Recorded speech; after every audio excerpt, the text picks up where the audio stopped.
Hello. C section കഴിഞ്ഞുള്ള ആദ്യത്തെ കുറച്ച് മണിക്കൂറുകൾ മനസ്സിൽ ഒരുപാട് ചോദ്യങ്ങളുണ്ടാവും അല്ലേ?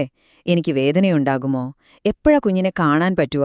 ഈ സമയത്ത് ശരിക്കും എന്താണ് സംഭവിക്കുന്നത്? നമുക്കതൊന്ന് വിശദമായിട്ട് നോക്കാം. ഈ കാര്യങ്ങൾ അറിയുന്നത് നിങ്ങളുടെ പേടിയെ ആത്മവിശ്വാസമാക്കി മാറ്റാൻ ഉറപ്പായും സഹായിക്കും. കേട്ടല്ലോ, ഡോക്ടർ പറഞ്ഞതുപോലെ ഈ സമയമെന്നത് കുടുംബത്തിനെ കാണാനുള്ള തിരക്കിനേക്കാൾ ഉപരി നിങ്ങളുടെ സുരക്ഷ ഉറപ്പാക്കാനുള്ളതാണ്. അനസ്തീഷ്യയുടെ ആ ഒരു മയക്കം പതിയെ വിട്ടുമാറി വേദനയെല്ലാം നിയന്ത്രിക്കുന്ന ഈ ഘട്ടം വളരെ പ്രധാനപ്പെട്ടതാണ്. ഓരോ നിമിഷവും നിങ്ങളുടെ ശരീരം പഴയ അവസ്ഥയിലേക്ക് തിരിച്ചുവരാനുള്ള തയ്യാറെടുപ്പിലാണ്. ഓപ്പറേഷൻ കഴിഞ്ഞ ഉടനെ നിങ്ങളെ സാധാരണ റൂമിലേക്കായിരിക്കില്ല കൊണ്ടുപോകുന്നത്. പകരം റിക്കവറി റൂം എന്ന ഒരു പ്രത്യേക നിരീക്ഷണ മുറിയിലേക്കാണ്. ഇവിടെ ഓരോ രോഗിക്കും പ്രത്യേക ശ്രദ്ധ കൊടുക്കാനായി ഒരു വിദഗ്ധ നഴ്സിംഗ് ടീം തന്നെയുണ്ടാവും. നിങ്ങളുടെ ശരീരത്തിലെ ഓരോ ചെറിയ മാറ്റവും അവർ വളരെ ശ്രദ്ധയോടെ വീക്ഷിച്ചുകൊണ്ടിരിക്കും. സി സെക്ഷൻ കഴിഞ്ഞ് പലർക്കും ശരീരത്തിന് ഒരു വിറയൽ അനുഭവപ്പെടാറുണ്ട്. ഇത് കാണുമ്പോൾ ഒട്ടും പേടിക്കണ്ട, ഇത് തികച്ചും സാധാരണമായ ഒരു കാര്യമാണ്. സ്പൈനൽ അനസ്തേഷ്യയുടെയും ഓപ്പറേഷൻ തിയേറ്ററിലെ തണുപ്പിന്റെയും ഒരു സ്വാഭാവിക പ്രതികരണമാണിത്. നഴ്സുമാർ നിങ്ങളെ നല്ല ചൂടുള്ള പുതപ്പുകൾ കൊണ്ട് മൂടുമ്പോൾ ശരീരം സാധാരണ താപനിലയിലേക്ക് വരും. അപ്പോഴീ വിറയൽ പതിയെ മാറിക്കോളും.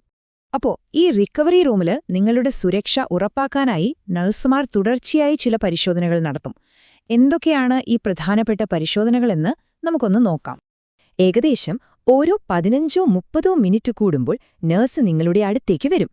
നിങ്ങളുടെ ബ്ലഡ് പ്രഷർ, ഹൃദയമിടിപ്പ്, ശരീരത്തിലെ ഓക്സിജന്റെ അളവ് ഇതെല്ലാം അവർ പരിശോധിക്കും. ഓപ്പറേഷന്റെ ആ ഒരു സ്ട്രെസ്സിൽ നിന്ന് നിങ്ങളുടെ ശരീരം സാധാരണ നിലയിലേക്ക് വരുന്നുണ്ടോ എന്ന് ഉറപ്പിക്കാനാണിത്. സി സെക്ഷൻ കഴിഞ്ഞ അമ്മമാർക്ക് സാധാരണ തോന്നുന്ന ഒരു സംശയമുണ്ട്. എന്തിനാണ് ഈ നഴ്സുമാര് വന്ന് വയറ്റിലിങ്ങനെ ശക്തിയായിട്ട് അമർത്തുന്നത്? ഇത് കുറച്ചു വേദന എടുക്കുന്ന കാര്യം തന്നെയല്ലേ? അതെ, പക്ഷേ ഇതിന് പിന്നിൽ വളരെ വളരെ പ്രധാനപ്പെട്ട ഒരു കാരണമുണ്ട്. ഫണ്ടൽ ചെക്ക് എന്നാണ് ഈ പരിശോധനയുടെ പേര്. ഇത് അല്പം ബുദ്ധിമുട്ടുണ്ടാക്കുന്ന ഒന്നാണെങ്കിലും നിങ്ങളുടെ സുരക്ഷയ്ക്ക് ഇതൊഴിവാക്കാനാവാത്തതാണ്. പ്രസവത്തിനു ശേഷമുള്ള അമിത രക്തസ്രാവം തടയാൻ വേണ്ടി ഗർഭപാത്രം ശരിയായ രീതിയിൽ ചുരുങ്ങുന്നുണ്ടോ എന്നുറപ്പാക്കാനാണ് ഇങ്ങനെ ചെയ്യുന്നത്. ശരി, ഇനി അടുത്ത പ്രധാനപ്പെട്ട കാര്യം, അനസ്തീഷ്യയുടെ മരവിപ്പ് എപ്പോഴാണ് മാറുന്നത്? എങ്ങനെയാണ് നമുക്ക് കാലുകളിലൊക്കെ സ്പർശനശേഷി തിരികെ കിട്ടുന്നത്? നോക്കാം. സാധാരണയായിട്ട് ഒരു 2 മണിക്കൂർ കഴിയുമ്പോഴേക്കും ആ മരവിപ്പൊക്കെ കുറഞ്ഞു തുടങ്ങും. കാലുകൾക്ക് ഒരു മണൽച്ചാക്ക് കെട്ടിവെച്ചതുപോലെ നല്ല ഭാരം തോന്നും. പിന്നെ ഒരു 3 മണിക്കൂറൊക്കെ ആവുമ്പോഴേക്കും ഒരുതരം തരിപ്പ്, നമ്മൾ പറയില്ലേ സൂചി കുത്തുന്നത് പോലത്തെ ഒരു ഫീലിംഗ്, അത് തുടകളിലൂടെ താഴേക്ക് വരും. ഏകദേശം 4 മണിക്കൂറിനുള്ളിൽ കണങ്കാലുകളും വിരലുകളുമൊക്കെ അനക്കാൻ പറ്റും. അപ്പോൾ പേടിക്കേണ്ട, ഇതെല്ലാം ഇതിന്റെ സാധാരണ ഭാഗമാണ്.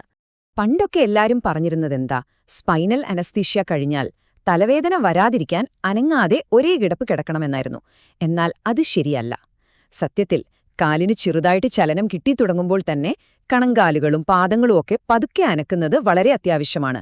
കാരണം ഇത് കാലിലെ രക്തം കട്ടപിടിക്കുന്ന ഡീപ്പ് വെയിൻ ത്രോംബോസിസ് എന്ന അപകടകരമായ അവസ്ഥയെ തടയാൻ സഹായിക്കും. അടുത്തത് വേദന. വേദന വന്നിട്ട് മരുന്ന് കഴിക്കുന്നതിനേക്കാൾ നല്ലത് അത് വരാതെ നോക്കുന്നതാണ്, അല്ലേ? സി സെക്ഷൻ കഴിഞ്ഞുള്ള വേദനയെ നേരിടാൻ ഇപ്പോൾ പുതിയ രീതികളുണ്ട്. എന്താണെന്ന് നോക്കാം. ഇതിനെയാണ് മൾട്ടിമോഡൽ അനാൽജീസിയ എന്ന് പറയുന്നത്. പേര് കേട്ട് പേടിക്കണ്ട. സിമ്പിളായി പറഞ്ഞാൽ പലതരം വേദന സംഹാരികൾ ഒരുമിച്ചുപയോഗിക്കുന്ന ഒരു രീതിയാണിത്. അതായത് മലദ്വാരത്തിൽ വെക്കുന്ന മരുന്നുകൾ, കൈയിലെ ഡ്രിപ്പിലൂടെ തരുന്ന മരുന്നുകൾ, ഇങ്ങനെ പല വഴികളിലൂടെ വേദനയെ നമ്മൾ തുടക്കത്തിലെ ബ്ലോക്ക് ചെയ്യും. നമ്മുടെ ഇടയിലെ ഒരു തെറ്റിദ്ധാരണയുണ്ട്, വേദന സഹിക്കുന്നതാണ് ധീരത എന്നു. പക്ഷേ ഒരു സർജറി കഴിഞ്ഞാൽ ഇത് വളരെ അപകടം പിടിച്ച ഒരു ചിന്തയാണ്. എന്തുകൊണ്ടാണെന്നറിയാമോ? കാരണം വേദനയില്ലാതെ ഇരുന്നാൽ മാത്രമേ നിങ്ങൾക്ക് വേഗം എഴുന്നേറ്റ് നടക്കാൻ പറ്റൂ, കുഞ്ഞിനെ ശരിക്കും കംഫർട്ടബിളായിട്ട് മുലയൂട്ടാൻ സാധിക്കൂ. അതുകൊണ്ട് വേദന തുടങ്ങുന്നുവെന്ന് തോന്നുമ്പോൾ തന്നെ നഴ്സിനോട് പറയാൻ ഒരു മടിയും വിചാരിക്കരുത്. ഓർക്കുക, വേദന നിയന്ത്രിക്കുന്നത് നിങ്ങളുടെ റിക്കവറി വേഗത്തിലാക്കും. ശരി, ഓപ്പറേഷൻ കഴിഞ്ഞു, വേദനയെ നിയന്ത്രിച്ചു. ഇനി ശരീരത്തിലെ മറ്റ് സിസ്റ്റംസൊക്കെ എങ്ങനെയാണ് പഴയതുപോലെ ആകുന്നത്? പ്രത്യേകിച്ച് നമ്മുടെ യൂറിനറി സിസ്റ്റമും ദഹനവ്യവസ്ഥയും. ഓപ്പറേഷന് മുൻപ് നിങ്ങൾക്കൊരു കത്തീറ്റർ ഇട്ടിട്ടുണ്ടാകും, അല്ലേ? അതുവഴി വരുന്ന മൂത്രത്തിന്റെ അളവ് നഴ്സുമാര് കൃത്യമായിട്ട് നോക്കിക്കൊണ്ടിരിക്കും. മണിക്കൂറിൽ ഒരു 30 മില്ലിയെങ്കിലും വരുന്നുണ്ടെങ്കിൽ അതിന്റെ അർത്ഥം നിങ്ങളുടെ കിഡ്നിയൊക്കെ നല്ല സൂപ്പറായിട്ട് പ്രവർത്തിക്കുന്നുണ്ടെന്നാണ്. സി സെക്ഷൻ കഴിഞ്ഞാൽ നമ്മുടെ ദഹനവ്യവസ്ഥ കുറച്ചു നേരത്തേക്ക് ഒന്ന് ഉറക്കത്തിലാവും. അതുകൊണ്ട് വീട്ടിൽ നിന്ന് കൊണ്ടുവന്ന നെയ്യ് ചേർത്ത ലഡുവും മറ്റു കട്ടിയുള്ള ഭക്ഷണവുമൊക്കെ കഴിക്കാൻ തിരക്ക് കൂട്ടരുത്.